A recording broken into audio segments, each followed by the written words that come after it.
Hello नमस्कार मित्रों, स्वागत है आपका अपने यूट्यूब चैनल ग्रेट पाठशाला पे। मित्रों, जैसा कि आप लोगों के लिए पता होगा कि हमारे चैनल पर प्रतिदिन एसएससी एमटीएस की कक्षाएं लगातार चल रही हैं।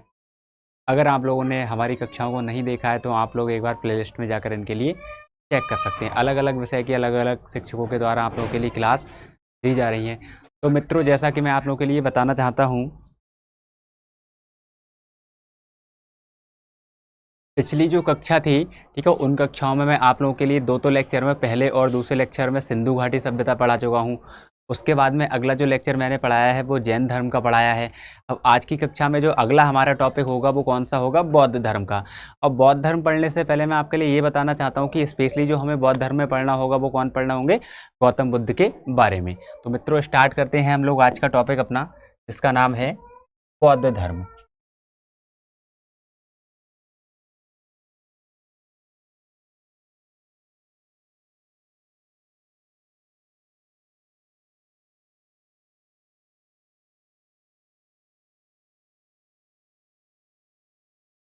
मित्रों, आप लोगों के लिए पता होगा, जैसे जैन धर्म की बात करें तो जैन धर्म में कुल 24 तीर्थंकर हुए हैं, जिनमें पहले नंबर के तो ऋषभ देव या जिनके लिए आदिनाथ बोला जाता था, और अंतिम नंबर के जो तीर्थंकर थे वो हमारे कौन थे? महावीर स्वामी थे 24वें नंबर के। लेकिन वास्तविक जो संस्थापक माने जाते हैं वो कौन माने जाते हैं? महावीर स्वामी। ऐसे ही जो बौद्ध धर्म है वो स्पेशली किससे रिलेटेड है? वो हमारा रिलेटेड है गौतम बुद्ध से। कहने का मतलब ये है कि बौद्ध धर्म अगर हमें पढ़ना है तो स्पेशली हमें किसके बारे में जानकारी लेनी है? गौतम बुद्ध के बारे में जानकारी हमें लेनी है। ठीक है, बौद्ध धर्म। तो आप लोगों के लिए पहले बता देना चाहता हूँ, जैसा कि मैंने आप लोगों के लिए बताया था कि जो हमारा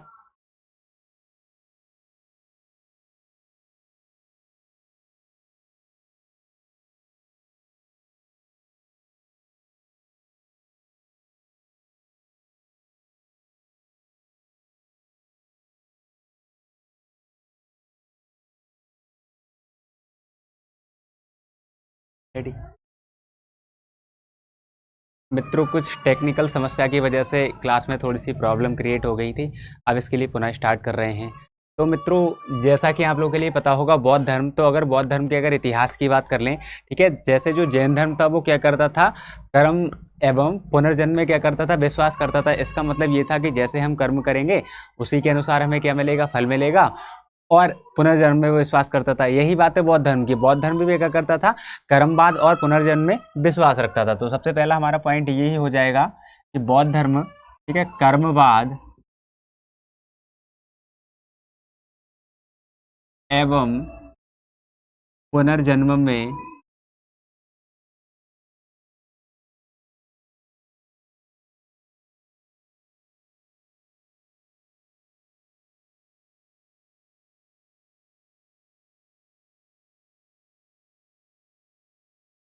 रेडी।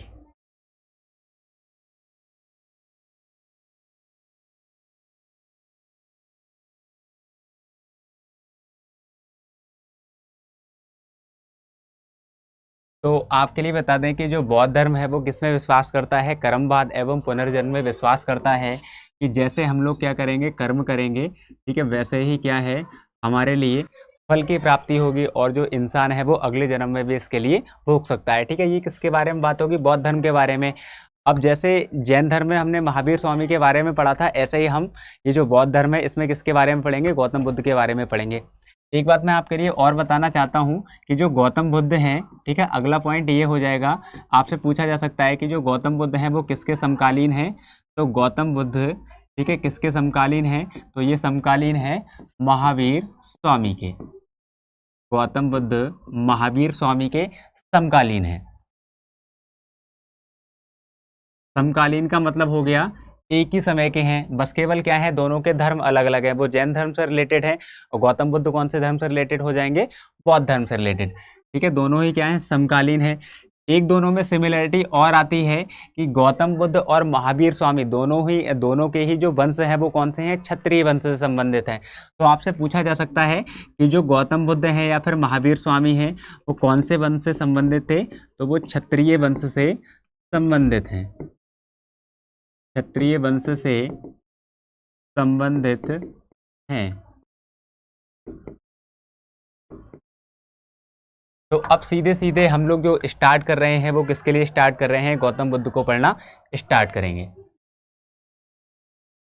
चलिए तो हेडिंग डाल दे रहे हैं गौतम बुद्ध।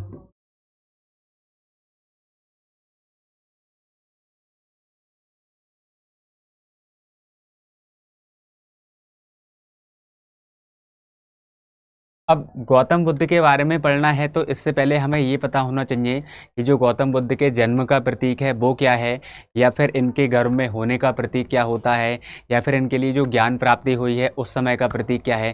तो अगर बात की जाए आपसे कि जब गौतम बुद्ध गर्भ में थे तो इनके गर्भ का जो प्रतीक है वो क्या माना जाता है, ठीक है। तो इनके जो गर्भ का प्रतीक माना जाता है वो हाथी माना जाता है, और इनके जो जन्म का प्रतीक माना जाता है वो कमल माना जाता है। अब इनके लिए जब ज्ञान की प्राप्ति हुई थी तो कहाँ पर हुई थी, बोधगया में, बोधि वृक्ष के नीचे। तो इसलिए इनके जो ज्ञान की प्राप्ति का प्रतीक माना जाता है वो बोधि वृक्ष माना जाता है। और अगर आपसे बात की जाए कि इनके लिए जब महापरिनिर्वाण प्राप्त हुआ था, अर्थात इनकी जब मृत्यु हो गई थी, तो इसका जो प्रतीक है वो क्या माना जाता है, तो स्तूप माना जाता है। क्योंकि इनकी जब मृत्यु हुई थी तो इनके सबको 8 हिस्सों में बराबर बराबर बांटकर अलग अलग जगह ले जाएगा, जहाँ पर किसका निर्माण किया गया था, स्तूपों का निर्माण किया गया था। तो सीधे सीधे क्वेश्चन आपसे पूछ सकता है कि जो स्तूपों का संबंध होता है वो कौन से धर्म से संबंधित है, तो ये बौद्ध धर्म से संबंधित होते हैं। जिसमें आपके लिए पता होगा कि जो स्तूप बनाए गए थे, ठीक है, 8 स्तूप बनाए गए थे इनके सबको लेकर। तो उनमें सबसे बड़ा जो स्तूप है वो कौन सा है, सांची का स्तूप है, जो कि कौन से राज्य में स्थित है, मध्य प्रदेश राज्य में स्थित है। ठीक है, तो गौतम बुद्ध के बारे में तो पहला हमारा पॉइंट हो जाएगा जन्म का प्रतीक। जन्म का प्रतीक, तो गौतम बुद्ध के जो जन्म का प्रतीक है वो कौन सा माना जाता है, कमल का फूल गौतम बुद्ध के जन्म का प्रतीक माना जाता है। अगर इनकी माता के गर्भ की बात करें, ठीक है, तो गर्भ का जो प्रतीक है वो कौन सा है, ठीक है, गर्भ का जो प्रतीक है वो कौन सा हो जाएगा, हाथी। आगे बात करें ज्ञान प्राप्ति का जो प्रतीक है, ज्ञान प्राप्ति का प्रतीक है जो गौतम बुद्ध से रिलेटेड, ठीक है, वो हमारा क्या कहलाता है, बोधि वृक्ष। बोधि वृक्ष। आगे यदि आप लोगों से बात की जाए, सीधे सीधे आपसे वन लाइनर क्वेश्चन के तौर पर पूछा जा सकता है ये फैक्ट आपसे। अगला है कि महापरिनिर्वाण,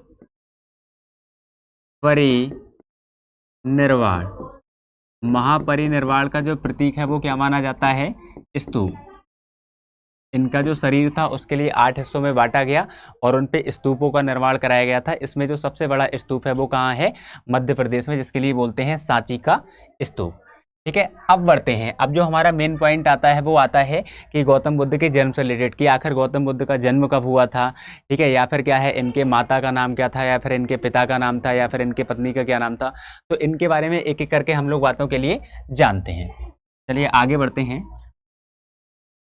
सबसे पहला जो हमारा पॉइंट होगा वो होगा गौतम बुद्ध का जन्म। आपके लिए पता होगा कि जो गौतम बुद्ध थे इनका जन्म कब हुआ था, 563 ईसा पूर्व में हुआ था। और इनका जो जन्म है वो कहाँ पे हुआ था, तो कपिलवस्तु के, ठीक है, लुम्बिनी के कपिलवस्तु नामक जगह पर इनका जन्म हुआ था, जिसकी वर्तमान में स्थिति क्या पड़ती है, नेपाल का तराई क्षेत्र पड़ता है। ठीक है, ये कौन से कुल से संबंधित थे, तो ये शाक्य कुल से संबंधित थे, जिसका मतलब होता है क्षत्रिय कुल। तो लिख दे रहे हैं जन्म, तो जन्म इनका कब हुआ था, 563 ईसा पूर्व। कपिलवस्तु के स्थान क्या हो जाएगा, कपिलवस्तु के लुम्बिनी नामक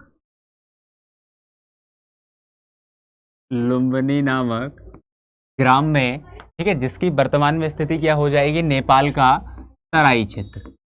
ठीक है, नेपाल के तराई क्षेत्र, नेपाल का तराई क्षेत्र में हुआ था। अब जो गौतम बुद्ध से रिलेटेड अगला जो हमारा फैक्ट बनेगा वो क्या बनेगा, ठीक है, जन्म के बाद में क्या आएगा, इनके पिता का नाम। तो आप लोगों के लिए पता होगा कि जो गौतम बुद्ध थे इनके पिता का नाम क्या था, तो इनके पिता का नाम था राजा शुद्धोधन। तो अगला पॉइंट हो जाएगा हमारा पिता। ठीक है, तो गौतम बुद्ध के जो पिता थे उनका नाम क्या था, शुद्धोधन।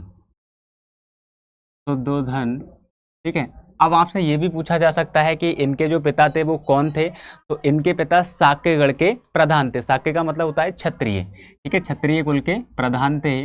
लिख दे रहे हैं साक्य कुल के प्रधान,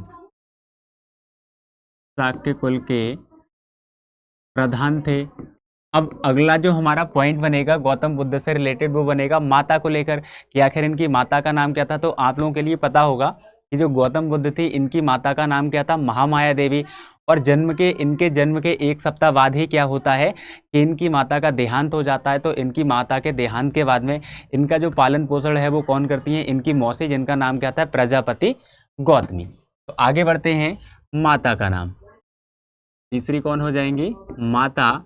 माता का नाम क्या था, इनकी माता का नाम था महामाया देवी, महामाया देवी। अब आपसे ये भी पूछा जा सकता है कि इनकी जो माता थी वो कौन से वंश से संबंधित थी, तो वो थी कोलीय वंश की कन्या, ठीक है, कोलीय वंश से संबंधित थी, कोलीय वंश से संबंधित थी, ठीक है। अब आपके लिए बता दिया है अभी जस्ट कि जन्म के एक सप्ताह के अंदर ही इनकी माता का देहांत हो जाता है। तो इनके पिता क्या करते हैं, इनकी मौसी से ही दूसरी शादी कर लेते हैं। तो इनकी मौसी कह दें या फिर सौतेली माता, ठीक है, मौसी या सौतेली माता, सौतेली माता, ठीक है, कौन हो जाएंगी, प्रजापति गौतमी, प्रजापति गौतमी, ठीक है, इनकी माता या सौतेली सौतेली माता या फिर इनकी मौसी हो जाएंगी, ठीक है। अगला जो पॉइंट आएगा इनसे रिलेटेड वो हमारा आएगा कि इनका जो विवाह हुआ था वो कब हुआ था या फिर किसके साथ में हुआ था। तो इनके जन्म के 16वें वर्ष इनका विवाह हुआ था, किसके साथ में, यशोधरा नाम की महिला के साथ में इनका विवाह होता है। तो लिख दे रहे हैं इनकी पत्नी का नाम।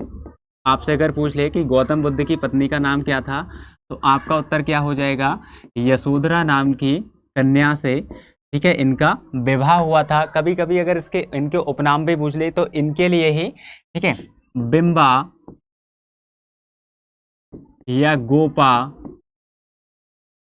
या भद्रकच्छना के नाम से जाना जाता है, ठीक है। बिंबा हो गया, गोपा हो गया, भद्रकच्छना हो गया, ये सारे के सारे नाम किसके थे, ये तीनों ही नाम किसके थे, यशोधरा के थे, ठीक है। आगे बात करें कि इनके पुत्र का नाम, ठीक है, आपसे पूछा जा सकता है कि जो गौतम बुद्ध थे, ठीक है, इनके पुत्र का नाम क्या था।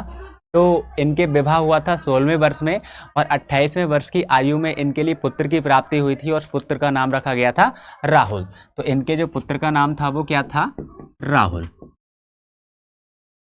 पुत्र का नाम क्या था, राहुल। अब एक बार क्या होता है कि जो गौतम बुद्ध होते हैं, ठीक है, वो अपने सारथी चन्ना, आप लोगों के लिए पता होगा, ठीक है, चैरेट का मतलब होता है रथ, ठीक है, इनको रथ को जो हाँकने वाला था, सारथी था, वो कौन था, चन्ना था।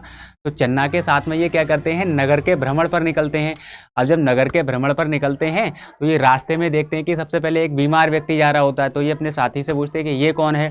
तो चन्ना बताता है कि ये कौन है, एक बीमार व्यक्ति है। वो कहते हैं कि बीमारी क्या होती है, क्योंकि ये तो नगर से बाहर निकले ही नहीं थे, तो इनके लिए कुछ पता ही नहीं था कि बीमार क्या होता है फिर और बाकी ये बातें क्या होती हैं। तो वो बताता है कि ये एक बीमार व्यक्ति है, ठीक है, किसी न किसी के लिए क्या है, बीमारी एक ना एक दिन अवश्य आती है। तो ये कहते हैं मुझे भी आती है। तो चन्ना बोले कि हाँ बिल्कुल आपके लिए भी आएंगी, ठीक है। फिर इनके लिए रास्ते में ही कौन देखता है, एक बूढ़ा व्यक्ति देखता है। बूढ़ा व्यक्ति देखकर ये कहते हैं कि ये कौन है। तो वो बताता है कि ये एक बूढ़ा व्यक्ति है, जैसे हम लोग जवान है तो उसके बाद में क्या है, एक अंतिम अवस्था में पहुंचेंगे, ठीक है। वो अवस्था कौन सी कहलाती है, वृद्धावस्था। फिर से इनका प्रश्न ही होता है सिद्धार्थ का, ठीक है, कि क्या मैं भी एक दिन बूढ़ा होऊंगा। तो इनका चन्ना का जो उत्तर था बोलता हाँ कि एक ना एक दिन सभी के लिए क्या होना है, बूढ़ा होना है, ठीक है। आगे जाते हैं रास्ते में, तो रास्ते में देखते हैं कि एक मृत्यु, ठीक है, एक व्यक्ति की क्या होती है, मृत्यु होती है। मृत्यु होने के बाद में उसके सबको ले जाया जा रहा होता है, ठीक है। तो उसके पीछे पीछे लोग राम नाम सत्य है करके नारा लगाते हुए जाते हैं। कहने का मतलब ये है कि लेके जब जाते होते हैं तो फिर ये देखते हैं, तो देखने के बाद में कहते हैं चन्ना से कि अरे चन्ना ये कौन है। तो चन्ना का जवाब होता है कि ये एक व्यक्ति जा रहा है जिसकी मृत्यु हो जा रही है। बोले इसके लिए कहाँ लेकर जा रहे हैं, तो कहते हैं कि इसके लिए शमशान में लेकर जा रहे हैं। ठीक है, तो फिर इनका प्रश्न था कि ये मृत्यु क्या होती है, तो उनका उत्तर था कि जैसे हम लोग जन्म लेते हैं वैसे ही एक न एक दिन मृत्यु क्या होती है, अवश्य होती है। फिर से इनका प्रश्न यही रहता है, क्या मेरी भी एक दिन मृत्यु होगी, तो चन्ना का उत्तर रहता है हाँ, जिसने जन्म लिया है उसकी मृत्यु क्या है, निश्चित है। ठीक है, 3 दृश्य देखने के बाद में अंतिम ये चौथा दृश्य देखते हैं कि एक सन्यासी टाइप का आदमी होता है, वो मस्त झूमते हुए जाता है। तो कहते हैं कि अरे चन्ना ये कौन है, तो चन्ना का उत्तर आता है ये एक साधु है। बोले ये कैसा है, तो उनका उत्तर था कि ये साधु ऐसा व्यक्ति है, ठीक है, जिसने क्या करा है, सब जो दुनिया के मोक्ष है इनसे क्या कर लिए, प्राप्ति कर लिए, उसे दुनिया से कोई मतलब ही नहीं है, वो आराम से मस्त रहता हुआ जा रहा है। तो उनके लिए लगा कि हाँ मुझे भी इसी की तरह बनना है। तो आगे घर आकर ये अपने पिता से बात करते हैं कि मुझे भी क्या करना है, सन्यासी बनना है। तो इनके पिता कहते हैं कि ऐसे तुम सन्यासी नहीं बनोगे, पहले तुम्हें क्या करना है, विवाह करना है। और आपके लिए पता है कि हमें वंश चलाने के लिए किसकी आवश्यकता होगी, संतान की आवश्यकता होगी। तो आप एक संतान के लिए जन्म दे दें, उसके बाद में आपकी जो इच्छा वो कर सकते हैं। ठीक है, तो अगला जो पॉइंट हमारा बनेगा वो किसका बनेगा, इनके सारथी का। ठीक है, चैरियट, चैरियट मतलब सारथी। ठीक है, रथ को हाँकने वाला वो कौन था, चन्ना। अगला जो पॉइंट आएगा हमारा 8वें नंबर का, वो कौन सा होगा, ठीक है, इनका घोड़ा। ठीक है, इनके घोड़ा का नाम क्या था अगर पूछ लिया जाए, तो इनके घोड़ा का नाम था कंथक। और बचपन का नाम इनके क्या था, आपसे पूछ लिया जाए, सिद्धार्थ।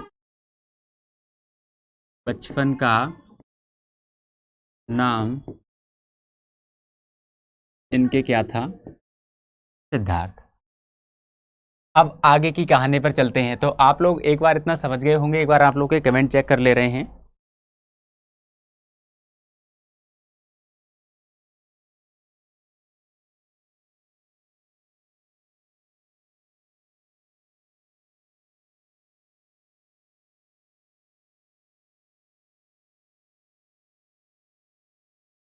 जी हाँ, रंजीत साहू कह रहा है, बिल्कुल सही बताया है।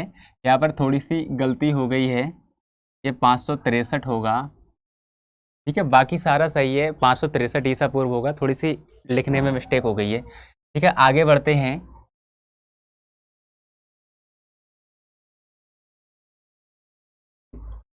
अब बात आती है इनके गृह त्याग की। तो गृह त्याग की घटना में क्या होता है कि सबसे पहले ये जाते हैं ज्ञान प्राप्ति के लिए, पहुंचते हैं वैशाली। ठीक है, वैशाली पहुंचते हैं तो वैशाली में ये जाते हैं अलार कलाम की कुटिया में।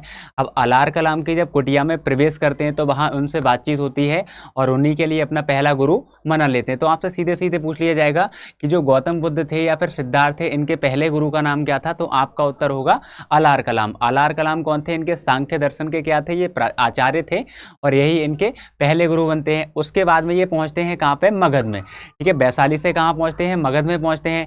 और मगध में इनकी जो मुलाकात होती है वो होती है रुद्रक रामपुत्र से। और रुद्रक रामपुत्र इनके कौन से गुरु बन जाते हैं, दूसरे गुरु बन जाते हैं।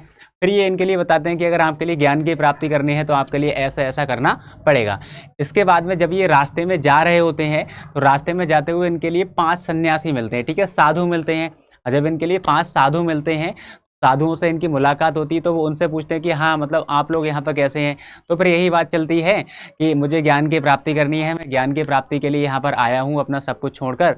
तो वो कहते हैं कि ज्ञान की प्राप्ति करनी है तो फिर ऐसे ऐसे मतलब ज्ञान प्राप्त किया जाता है। तो आगे क्या होता है कि जो सिद्धार्थ है, ठीक है, इनके लिए क्या है, बहुत ज़बरदस्त भूख लगती है। अब जब भूख लगती है तो ये खाने की तलाश में जाते हैं। जब ये खाने की तलाश में जाते हैं तो देखते हैं कि सामने घर होता है और घर में एक कन्या होती है जिसका नाम था सुजाता। हालांकि उसकी शादी हो जाती है। ठीक है, सुजाता नाम की एक महिला के घर जाते हैं। अब वो इनके लिए क्या करती है, खाना मिलाती है, चावल। ठीक है, चावल और फिर दूध रखा होता है, मिला के देती है और ये खिला देती है। जब ये वापस आते हैं उन 5 साधुओं के पास में, तो 5 साधु कहते हैं कि तुमने एक क्या है, नीची जाति के महिला के यहाँ से क्या कर लिया है, भोजन ग्रहण कर लिया है, तुम्हें कभी भी ज्ञान की प्राप्ति नहीं हो सकती है। लेकिन वो महिला कहती है, महिला इनसे पूछती है कि आप क्या करने आए, तो ये बताते हैं कि मुझे ज्ञान की प्राप्ति करनी है। तो वो बताती है कि पहले मेरे संतान नहीं थी और किसी ने मुझे बताया कि आप पीपल के वृक्ष की क्या करें, पूजा की, और मैंने लगातार पीपल के वृक्ष की पूजा की, जिससे क्या होता है, मुझे संतान की प्राप्ति हो जाती है। तो ये क्या करते हैं, सुजाता की बातों से प्रेरित होकर, ठीक है, पीपल के वृक्ष के नीचे चले जाते हैं और वहीं पर इनके लिए ज्ञान की प्राप्ति हो जाती है।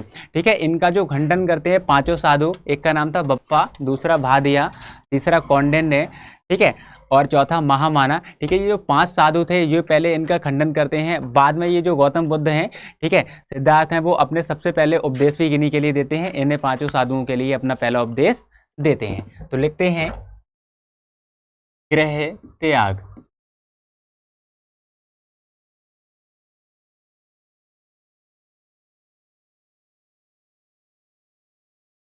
आपसे अगर बात की जाए कि जो गौतम बुद्ध हैं उन्होंने गृह क्या त्याग कब किया था, तो इन्होंने गृह त्याग किया था 29वें वर्ष, 29वें वर्ष, ठीक है। अब आपसे जो इम्पोर्टेंट पॉइंट बनता है वो ये पूछा जा सकता है कि गौतम बुद्ध के जो गृह त्याग की घटना ये कौन से नाम से जानी जाती है, ठीक है। तो ये जो घटना है वो कौन से नाम से जानी जाती है, महाविनिष्क्रमण काल के नाम से जानी जाती है। सीधे सीधे आपसे प्रश्न यही पूछेगा कि महाविनिष्क्रमण काल का मतलब क्या होता है, ठीक है। महाविनिष्क्रमण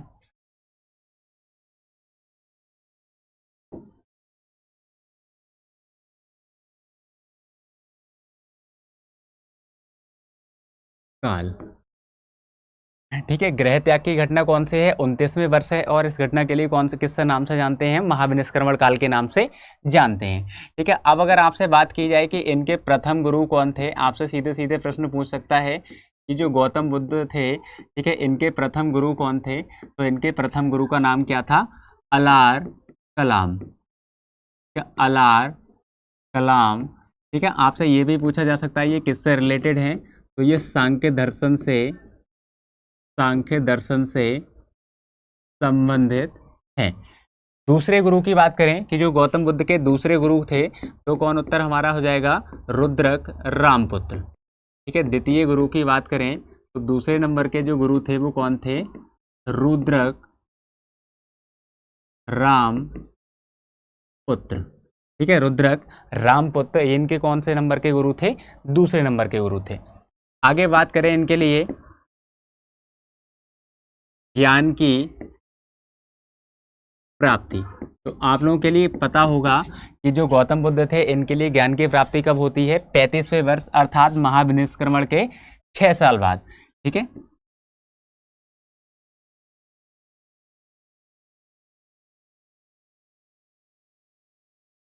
पैंतीसवें वर्ष इनके लिए ज्ञान प्राप्त होता है, ठीक है। ज्ञान प्राप्त कहाँ पे होता है, निरंजना नदी के किनारे, निरंजना नदी के किनारे।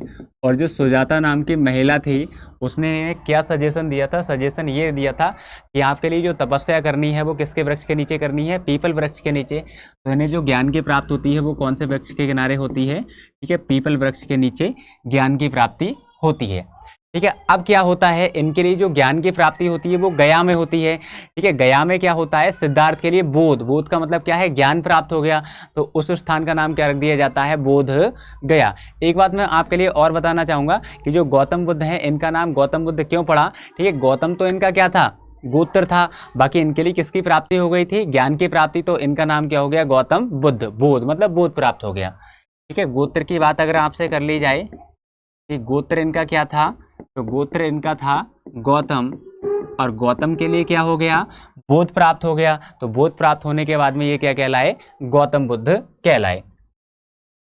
आगे बात की जाए आपसे, ठीक है, मृत्यु की बात की जाए तो मृत्यु वाली जो इनकी घटना है वो किस नाम से जानी जाती है, महापरिनिर्वाण नाम से जानी जाती है, ठीक है। आपसे सीधे सीधे पूछा जा सकता है कि जो गौतम बुद्ध थे, ठीक है, इनकी मृत्यु कब हुई थी, तो गौतम बुद्ध की अगर मृत्यु की आपसे बात की जाए, ठीक है, 483 ईसा पूर्व, ठीक है, इनकी मृत्यु हुई थी, जिसके लिए महापरिनिर्वाण कहते हैं। और इनके लिए जो महापरिनिर्वाण है वो कहाँ पे प्राप्त हुआ था, इनके लिए महापरिनिर्वाण प्राप्त हुआ था कुशीनगर में, और इसकी जो वर्तमान में स्थिति है वो कहाँ है, उत्तर प्रदेश में इसकी वर्तमान में स्थिति है। ये बात होगी, ठीक है। अब आपके लिए साथ में ये भी बता दे रहे हैं कि इनकी जो मृत्यु है वो कैसी होती है, ठीक है। इतिहासकारों का मानना ऐसा है कि चुंद नामक एक शूद्र जाति के यहाँ, ठीक है, ये क्या कर लेते हैं, भोजन कर लेते हैं, और भोजन में इनके लिए क्या करता है, ठीक है, कच्चा मांस खिला देता है, जिसके कारण क्या होती है, इनकी मृत्यु हो जाती है। लेकिन ये हालांकि इतिहासकारों का क्या है, मत है। आगे बढ़ते हैं।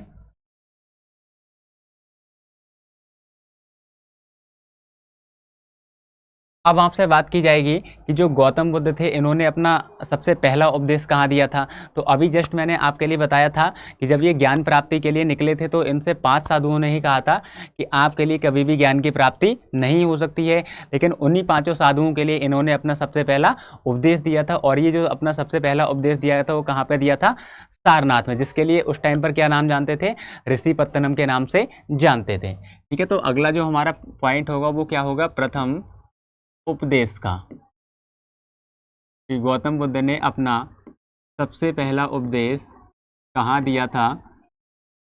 तो आपका उत्तर क्या होगा, सारनाथ। कभी कभी आपके लिए सारनाथ ऑप्शन में नहीं देगा तो आपके लिए क्या दे सकता है, ऋषिपत्तनम। ऋषिपत्तनम में दिया था।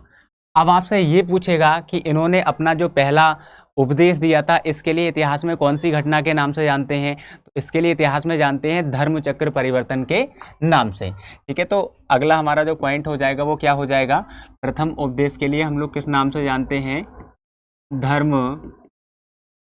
चक्र परिवर्तन के नाम से जानते हैं, धर्म चक्र परिवर्तन के नाम से जानते हैं।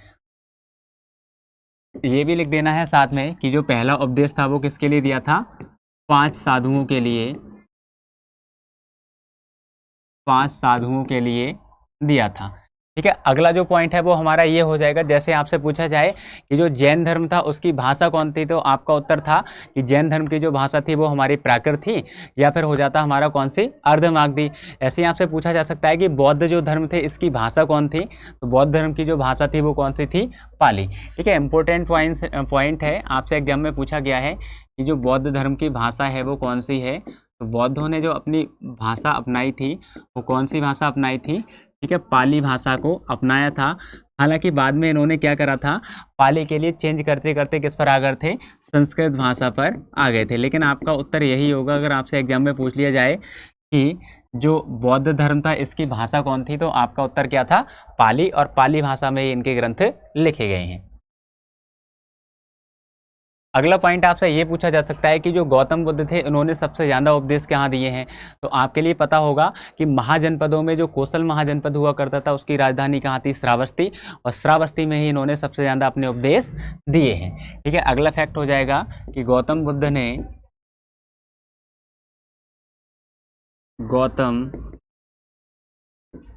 ने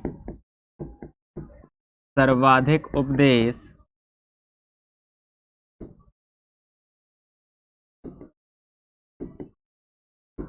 कोसल राज्य की राजधानी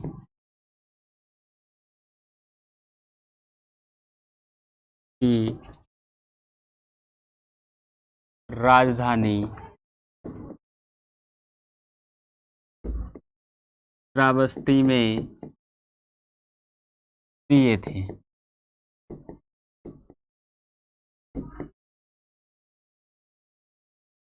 अगला जो पॉइंट है वो हमारा ये हो जाएगा कि जो बौद्ध धर्म था इनके 3 अंग थे। जैसे आपके लिए पता होगा कि जो जैन धर्म था उनमें 3 रत्न थे हमारे, कौन कौन से थे, सम्यक ज्ञान, सम्यक दृष्टि, सम्यक आचरण। ऐसे ही क्या था, जो बौद्ध धर्म थे इसके भी 3 अंग माने जाते हैं। कि बौद्ध जो धर्म है इसके, ठीक है, 3 अंग माने जाते हैं। अब आपसे ये पूछ सकता है कि जो 3 अंग हैं वो कौन कौन से थे, तो बुद्ध, धम्म और संघ, इसके क्या माने जाते हैं, 3 अंग माने जाते हैं। आपने पढ़ा होगा कि जब संघ में प्रवेश किया जाता था तो संघ में प्रवेश करने से पहले क्या होता था, श्लोक बोलते थे, कौन से, बुद्धम शरणम गच्छामि, धम्मम संगम शरणम गच्छामि। ठीक है, ये आपके लिए श्लोक बोलना होता था। ठीक है, बाकी क्या करा गया था, ठीक है, जो बौद्ध धर्म से रिलेटेड थे तो इसमें क्या करा गया था, संघ की स्थापना की गई थी।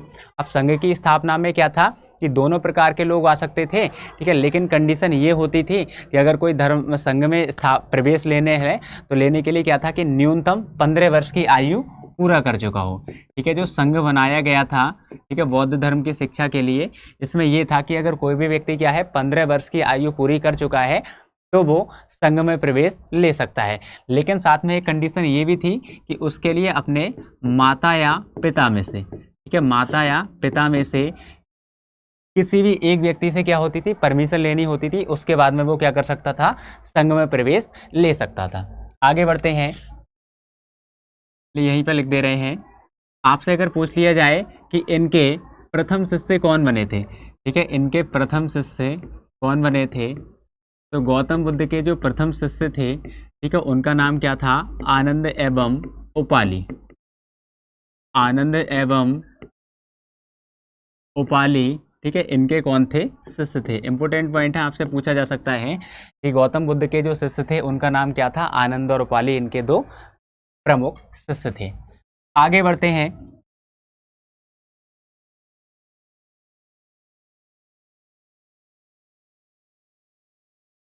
चलिए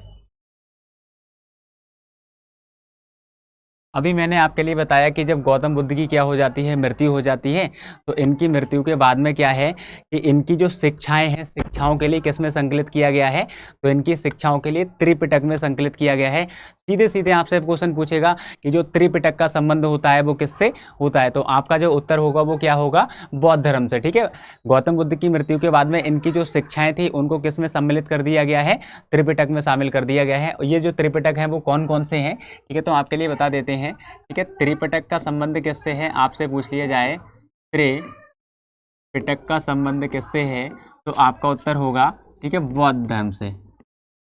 बौद्धों की जो शिक्षाएं हैं, ठीक है, उनके लिए किसमें सम्मिलित कर लिया गया है, त्रिपिटक में सम्मिलित कर लिया गया है।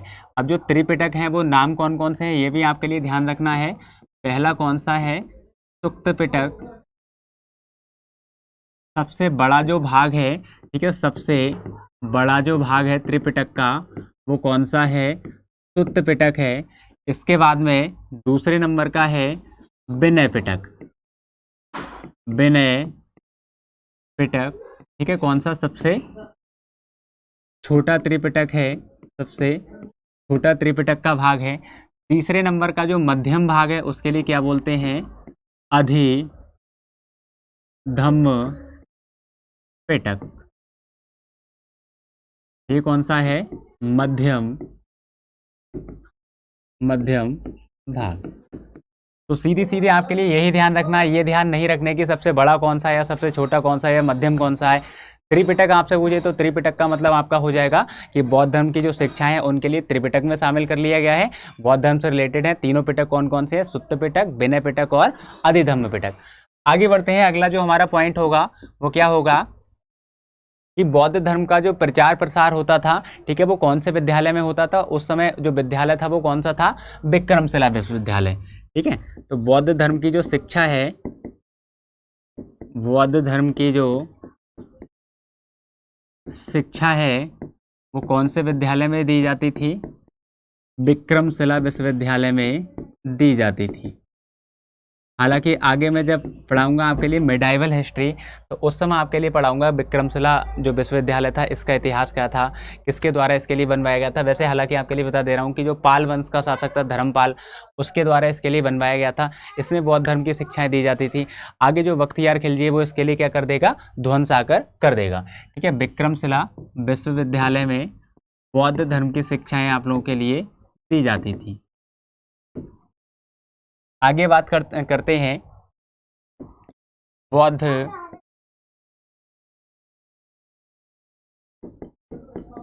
संगतियों की, बौद्ध संगतियों की। ठीक है, तो जो कुल बौद्ध संगतियां हुई थी वो 4 हुई थी। इनसे रिलेटेड आपसे क्वेश्चन पूछा जा सकता है कि पहली बौद्ध संगति कब हुई थी, या फिर दूसरी बौद्ध संगति कब हुई थी, या फिर तीसरी बौद्ध संगति कब हुई थी, या फिर चौथी बौद्ध संगति कब हुई थी, या फिर किसके शासन काल में हुई थी, या फिर इसकी अध्यक्षता किसके द्वारा की गई थी। तो चलिए आगे बढ़ते हैं, अगला जो हमारा पॉइंट है वो किससे रिलेटेड है, बौद्ध संगतियों से। चलिए आगे पेज ऐड नहीं है तो मैं आप लोगों के लिए यहीं पे बता दे रहा हूँ। ठीक है, बौद्ध धर्म की जो संगतियां हुई हैं,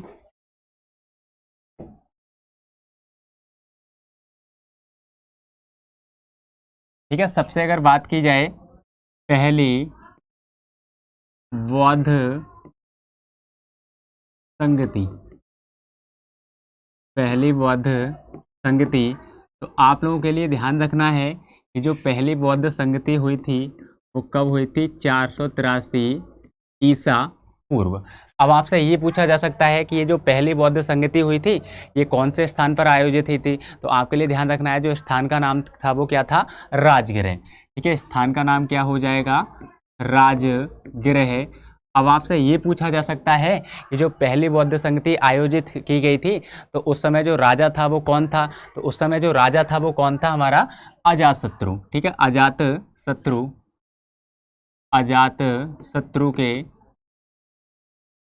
अजातशत्रु के टाइम में आयोजित की गई थी। ठीक है, इसकी जो अध्यक्षता थी वो किसके द्वारा की गई थी? तो इसकी जो अध्यक्षता है वो किसके द्वारा की गई थी? महाकश्यप के द्वारा की गई थी। आगे बढ़ते हैं। ठीक है, अगला जो पॉइंट है वो हमारा क्या होगा? दूसरी बौद्ध संगति।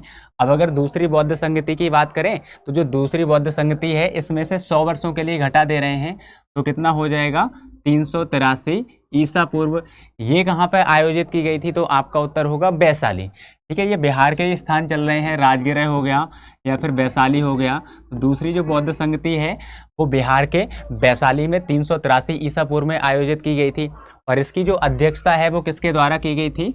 इसकी जो अध्यक्षता है वो कालाशोक के द्वारा की गई थी, मतलब कालाशोक के शासनकाल में इसके लिए किया गया था। ठीक है, आगे आपसे पूछा जा सकता है कि इस समय जो अध्यक्षता करी थी वो किसने करी थी? सावाकामी के द्वारा की गई थी।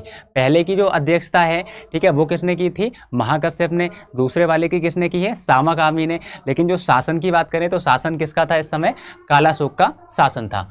आगे बढ़ रहे हैं। तीसरी बौद्ध संगति की यदि बात करें, ठीक है, थर्ड बौद्ध संगति, तो तीसरी जो बौद्ध संगति है वो 250 ईसा पूर्व में आयोजित की गई थी। ठीक है, 250 ईसा पूर्व में आयोजित की गई थी। इस समय जो शासन था वो किसका शासन था? अशोक का शासन था। ठीक है, और ये कहाँ पे आयोजित की गई थी? ये की गई थी पाटलिपुत्र में। तो आप लोगों के लिए स्थान तो बहुत ही ध्यान रखने है, इंपॉर्टेंट है, सीधे सीधे प्रश्न यही से पूछेगा। ठीक है, कि कौन से स्थान पर आयोजित की गई थी और उस समय जो शासन चल रहा था वो कौन से राजा का चल रहा था? तो उस समय जो शासक था वो किसका चल रहा था? अशोक का शासन चल रहा था। ठीक है, आपसे अगर पूछ लिया जाए इसकी जो अध्यक्षता है वो किसके द्वारा की गई थी? तो मोगलीपुत्तम के द्वारा इसकी अध्यक्षता की गई थी। आगे बढ़ते हैं। अगला जो हमारा टॉपिक है, अगली जो हमारी संगति है वो कौन सी है? चौथी बौद्ध संगति। ठीक है, चौथी बौद्ध संगति की अगर आपसे बात की जाए तो चौथी जो बौद्ध संगति है वो कब आयोजित की गई थी? 98 आफ्टर डेथ। ठीक है, ईस्वी की बात करें तो 98 ईस्वी में ये आयोजित की गई थी। ठीक है, और आपसे ये पूछा जा लास्ट में चाहिए। ठीक है, 98 ईस्वी में ये आयोजित की गई थी। इसका जो स्थान था वो क्या था? ठीक है, कुंडलवन कश्मीर। कुंडलवन, इसके लिए एक बार सही करके लिख दे रहे हैं।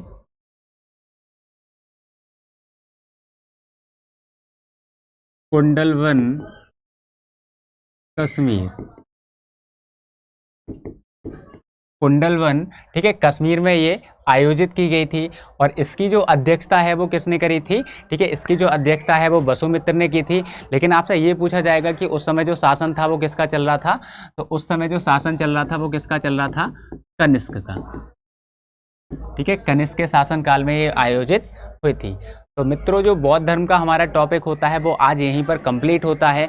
लेकिन टॉपिक कंप्लीट करने से पहले मैं आपके लिए बताना चाहता हूँ कि बौद्ध धर्म से रिलेटेड प्रीवियस ईयर में जो क्वेश्चन पूछे गए हैं, एसएससी हो गया या फिर स्टेट पीसीएस हो गया, ठीक है, या फिर क्या है रेलवे का एग्जाम हो गया, इनमें जो क्वेश्चन पूछे गए हैं उनमें से मैंने कुछ प्रश्नों के लिए लिया है और आप लोगों के लिए उनके कमेंट बॉक्स में उत्तर देने होंगे। चलिए क्वेश्चन की बात करते हैं। पहला क्वेश्चन आप लोगों के सामने लिखा हुआ है कि गौतम बुद्ध ने अपना प्रथम उपदेश कहाँ दिया था। ठीक है, तो आप लोगों के लिए पता होगा कि गौतम बुद्ध ने, आप लोग क्या करें कि आप लोग कमेंट बॉक्स में इनके उत्तर देते जाएं ताकि मैं चेक करता जाऊंगा कि आप लोगों के उत्तर क्या आ रहे हैं। ठीक है, गौतम बुद्ध ने अपना पहला उपदेश कहाँ दिया था? तो आपके लिए पता होगा, ठीक है, ऋषिपत्तनम, जिसके लिए वर्तमान में सारनाथ के नाम से जानते हैं। इसमें 5 ब्राह्मणों के लिए, 5 साधुओं के लिए, 5 साधुओं के लिए इन्होंने अपना पहला उपदेश दिया था। आप लोगों के लिए इनके नाम भी बता दे रहे हैं कि साधुओं के जो नाम थे वो क्या थे। बप्पा, भादिया, अस्साजी, कौंडिन्य और महानामा के ये 5 साधु थे जिनके लिए गौतम बुद्ध ने अपना प्रथम उपदेश दिया था। और यही क्या कहलाती है, इतिहास में घटना, धर्मचक्र परिवर्तन की घटना कहलाती है। आगे बढ़ते हैं दूसरे प्रश्न की ओर। ठीक है, आपसे पूछा जा रहा है कि जो तृतीय बौद्ध संगति थी वो कहाँ आयोजित हुई थी। तो आप लोगों के लिए पता होगा तीसरी जो बौद्ध संगति है वो कहाँ आयोजित की गई थी, पाटलिपुत्र में आयोजित की गई थी। ठीक है, कब आयोजित की गई थी, 250 ठीक है ईसा पूर्व में आयोजित की गई थी। आपसे अगर बात की जाए कि इसकी अध्यक्षता किसने की थी, ठीक है, तो अशोक ने इसकी अध्यक्षता करी है, अशोक के शासनकाल में हुई है। और अगर अध्यक्षता की बात करें तो मोगली पुत्र ने इनकी, ठीक है, मोगली पुत्र ने इसकी अध्यक्षता की थी। आगे बढ़ते हैं अगले कुछ क्वेश्चनों की ओर। ठीक है, क्वेश्चन नंबर 3 आपसे कह रहा है कि बौद्ध शिक्षा का प्रमुख केंद्र क्या था। तो आप लोगों के लिए मैंने बताया है कि बौद्ध धर्म से जो रिलेटेड शिक्षाएं थी वो कौन से विश्वविद्यालय में दी जाती थी। तो आपका उत्तर हो जाएगा विक्रमशिला विश्वविद्यालय। ये सारे के सारे क्वेश्चन किसी न किसी एग्जाम में पूछे गए हैं, बस मैंने इनके आगे स्पेशली लिखा नहीं है ये कौन से एग्जाम में पूछे गए हैं। तो आपका उत्तर हो जाएगा विक्रमशिला विश्वविद्यालय। आगे यदि आपसे बात की जाए क्वेश्चन नंबर 4 की कि बौद्ध धर्म में, ठीक है, 3 अंग कौन कौन से थे। तो आप लोगों के लिए पता होगा, ठीक है, बुद्ध, धम्म और संघ। ठीक है, ये क्या है, बौद्ध धर्म के 3 अंग हैं। आगे बढ़ते हैं प्रश्न नंबर 5 की ओर कि गौतम बुद्ध किस वंश से संबंधित थे। तो आपके लिए 5वें प्रश्न का उत्तर कमेंट बॉक्स में बताना है ताकि मैं आप लोगों के उत्तर चेक करता हूं।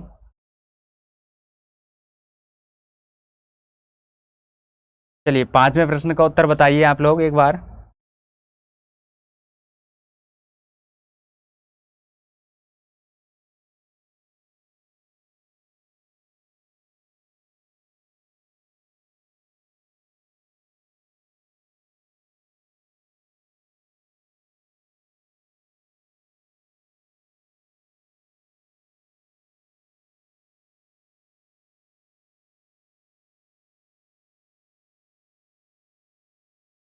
हाँ, रंजीत साहू का उत्तर आ रहा है क्षत्रिय, बिल्कुल सही है।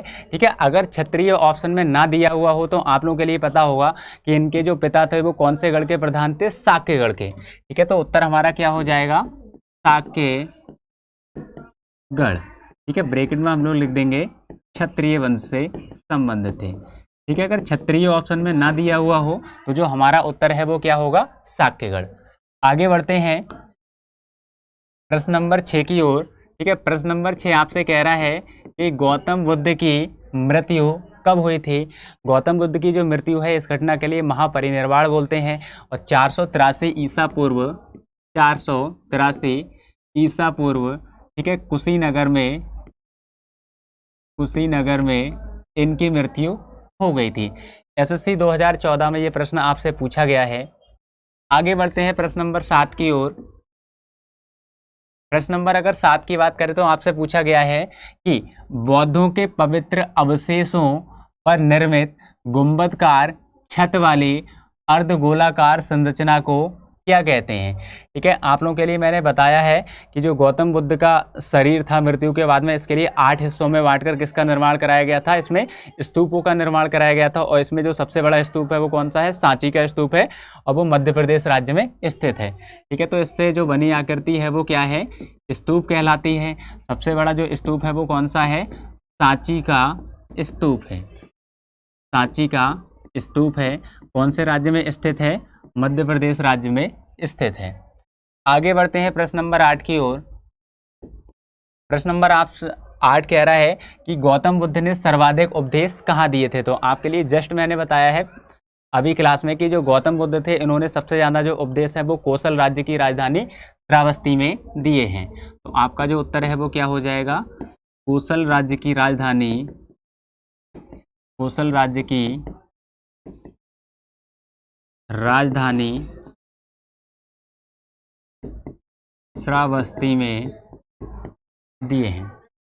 आज की जो कक्षा है बौद्ध धर्म से रिलेटेड वो यहीं पर समाप्त होती है। अगर आप लोगों के कोई डाउट हो तो आप लोग कमेंट बॉक्स के माध्यम से पूछ सकते हैं।